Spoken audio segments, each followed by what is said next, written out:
Di daerah kita ini, di daerah Asia ini, musuh kita Cina, Vietnam, Kamboja, Bangladesh, kira-kira itu. Sampai ke bawah. Nah, kalau keadaan seperti itu, next. Kita lihat, negara itu dikenakan tarif lebih tinggi dari Indonesia. Tadi Pak Erlangga sudah menyatakan hal itu, Bu Sri Mulyani juga, Pak Luhut juga sedikit. Tapi mereka malu-malu, nggak berani bilang apa sebenarnya yang terjadi ke kita. Apakah kita rugi apa untung? Kalau saya lihat ini, saya untung. Trump membantu daya saing produk kita di Amerika. Itu first impact-nya. Kalau itu diketahui pasar, investor di pasar, mereka nggak akan panik, malah untung. Kita akan lebih bagus lagi.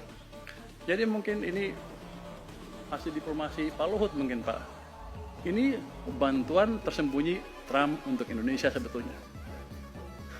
Kalau kita melihat dari sisi positifnya. Jadi itu kita nggak usah takut. Kita malah untung. Kalau gitu strategi negosiasinya seperti apa? Diamin aja. Tapi kita harus waspada. Jangan sampai Vietnam dapat 0% itu. Itu utamanya. Sitaris paribus, kita untung. Nggak usah takut. Jadi itu. Next. Terus seandainya global ekonomi kacau balau. Apa kita harus takut juga? Enggak juga. Kenapa? Ya, saya orangnya optimis banget ya, semuanya nggak apa-apa lah. Tapi kalau kita lihat datanya, kita lihat di situ. Domestic demand kita itu adalah pengeluaran konsumsi 63,36%, ditambah lagi dengan pembentukan modal tetap bruto atau investasi itu adalah sekitar 32%. Kira-kira hampir 90% lebih 95%. Let's say kita hitungnya ekspor aja deh. Excluding ekspor kita masih 75%. Kalau kita jaga domestic demand kita, global market biar aja. Jadi langkah kebijakan yang saya lihat dari Pak Prabowo tadi dan Bu Sri Mulyani kelihatan sekali kita memang menjaga domestic demand. Itu saya pikir langkah yang tepat sekali. Jadi santai aja kalau global market, nggak usah takut. Karena domestic demand kita kuat. Dan selama kita menjaga itu, kita akan tetap tumbuh dengan baik. Artinya pasar atau pemain di pasar nggak usah terlalu khawatir. Ini ada dari IPB, dari IC, Pak Iskandar. Itu tolong disebarkan ke pasar bahwa itu yang terjadi sebetulnya. Kalau saya ngomong ke pasar kan orang susah ngertinya. Kalau Anda kan ekonom gampang menjelaskan ke pasar. Atau Anda menduga saya juga ngibul? Enggak ya.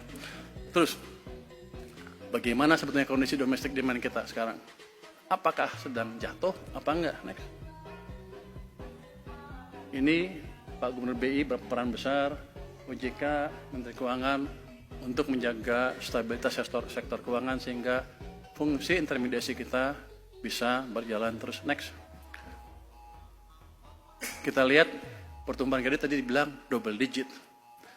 Tapi yang paling penting saya lihat itu yang merah itu kredit investasi naik ke level sekarang 14,62%. Itu level yang tertinggi di level kira-kira tertinggi selama berapa tahun terakhir.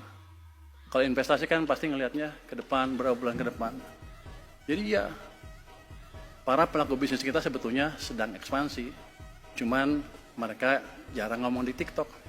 Yang di TikTok kan yang nggak ada kerjaan. Tapi yang kerja kan pasti yang ini. Jadi inilah gambaran sebetulnya. Ekonomi kita sedang ekspansi, kira-kira global turbulensi masalah perang tarif juga mungkin kita malah diuntungkan. Jadi prospek ekonomi kita bagus. Kalau Anda tadi suka main saham, masuklah sekarang sebelum terlambat. Mungkin demikian Pak update dari LPS. Terima kasih. Wassalamualaikum warahmatullahi wabarakatuh.